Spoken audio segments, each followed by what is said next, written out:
just now there were two Publix employees in one of those semi trucks.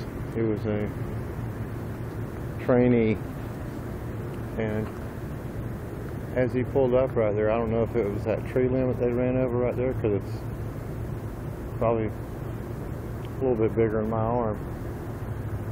It's too big to be running over.